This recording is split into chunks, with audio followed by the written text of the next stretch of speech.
Hello प्यारे बच्चों, आशा करती हूँ कि आप सब सकुशल हैं। और ये है आपकी इंग्लिश वर्कशीट नंबर 23 जो आज आपको 16 दिसंबर 2020 को करनी है। आपने अपने सामाजिक ज्ञान में पढ़ा है नागरिक शास्त्र में पंचायत, ग्राम पंचायत। तो आज आपको ग्राम पंचायत से ही संबंधित एक ऐसा मुकदमा दिखाएंगे कि किस तरह से ग्राम पंचायत जो पंच होता है उसको किस तरह से सबसे ज़्यादा इम्पोर्टेंस दी जाती है। पंच का कहा ही माना जाता है, जैसे कि भगवान ने दिया है, वो जो पंच आदेश दे दे, जो पंच डिसाइड करे, जो उनका फैसला होगा वही अंतिम फैसला माना जाता है।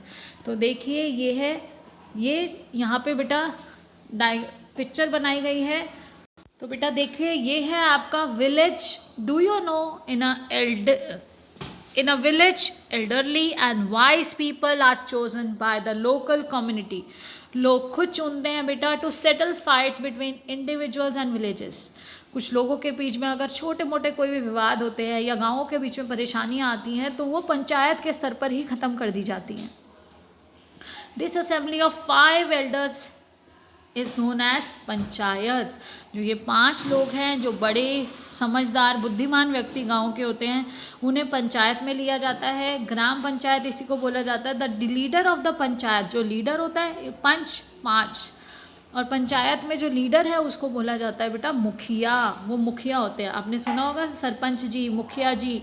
आप कभी कोई मूवीज़ देखते हो जो गांव से रिलेटेड होती है या सीरियल्स भी देखते हो तो आप उसमें, या जो बच्चे गांव से बिलोंग करते हैं तो वो गांव में जब जाते हैं तो आप सुनते होंगे कि मुखिया जी ने ऐसा कहा है या सरपंच जी ने ऐसा कहा है, आज वहाँ मीटिंग होने वाली है, ग्राम सभा बुलाई जाती है और जो भी छोटे छोटे कोई ऐसे मुकदमे या कोई परेशानियाँ होती हैं तो उनको वहीं पे ही सॉल्व कर दिया जाता है।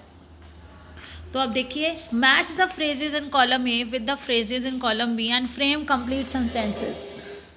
तो बेटा जैसा कि लास्ट वर्कशीट में आपने उस चैप्टर के बारे में थोड़ा सा पढ़ा था, उसी के बेस पे ये मैच द फॉलोइंग है। और मैच द फॉलोइंग में क्या बताया गया है, देखिए, जुम्मन एंड अलगू क्या थे, were good friends. Jumman's old aunt, Jumman की जो बुजुर्ग आंटी थी उन्होंने क्या किया, उन्होंने अपनी ट्रांसफ़र कर दी थी प्रॉपर्टी जुम्मन के नाम। और जुम्मन और अलगू 2 दोस्त थे, बहुत अच्छे दोस्त थे। After a couple of years, कुछ सालों के बाद क्या हुआ, कुछ सालों के बाद Jumman and his family were tired of old aunt. Jumman और उसकी फैमिली बुज़ुर्ग आंटी से जो उनकी थी उनसे परेशान हो गए। Jumman's wife grudged even the little food that old lady ate every day. अब जुम्मन की वाइफ को इवन वो जो थोड़ा सा खाना वो बुज़ुर्ग महिला खाती थी वो भी नहीं पसंद था, वो खाना देने में भी उसे परेशानी थी। जुम्मन्स आंट स्वेलोड, और जुम्मन की आंटी ने क्या किया, वो निगलती थी बेचारी the food with the inserts for few months.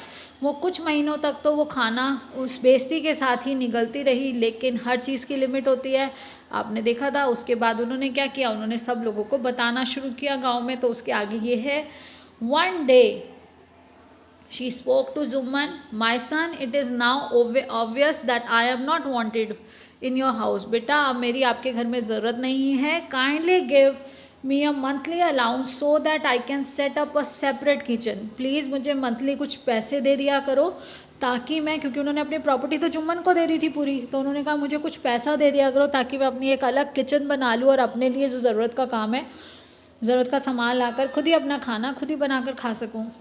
अब जुम्मन क्या कहता है, my wife knows best how to run the house, be patient. तो यहाँ कहता है शांत रहो, मेरी जो वाइफ है, मेरी जो पत्नी है, वो अच्छे से जानती है कि घर कैसे चलाना है। और ये बेशर्मी के साथ, सेड जुम्मन से शेमलेसली, बेशर्मी के साथ जुम्मन ने ये जवाब दे दिया। This made his aunt very angry and she decided to take her case to the village panchayat. और इस बात से आंटी को बहुत गुस्सा आया और उन्होंने सोचा कि अब मैं ये केस लेकर मैं कहाँ जाऊँगी, विलेज पंचायत के पास। For many days the old lady was seen talking to the villagers. बहुत दिनों तक जो बुज़ुर्ग महिला थी वो क्या करती रही, गांव के अलग अलग लोगों को explaining her case and seeking their support. वो क्या करती रही बेटा, लोगों को अपने केस के बारे में समझाती रही, सबसे मदद मांगती रही। कुछ लोगों ने सम सिंपैथाइज विद हर, कुछ लोगों ने उसको दया भावना दिखाई। अदर्स लाव्ड एट हर, कुछ लोगों ने सहमति दिखाई, बिल्कुल सही है, गलत किया उस जो उनके वो भतीजे ने किया। लेकिन यहाँ पे कुछ ने क्या किया, कुछ ने उन पर हंसा कि देखा तुमने प्रॉपर्टी क्यों दी, अगर तुम ना देती तो आज तुम आराम से रहती। A few others advise her to make it up, और कुछ ने कहा कुछ नहीं होता, कुछ नहीं होता, उनके साथ शांत रहो, उनके साथ बना के रखो, उसकी बहू के साथ और उस जुम्मन के साथ। तो इस तरह से सबके अलग अलग व्यूज़ थे।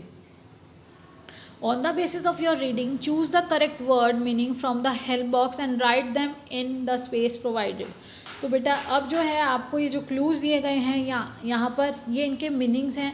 अलाउंस, जैसा कि अभी आपने पढ़ा, अलाउंस क्या होता है, an amount of money, money होती है जो उन्होंने मांगा था कि मुझे मंथली कुछ मनी दे दीजिए ताकि मैं अपना खाना खुद बना सकूँ, अपना किचन सेटअप कर सकूँ।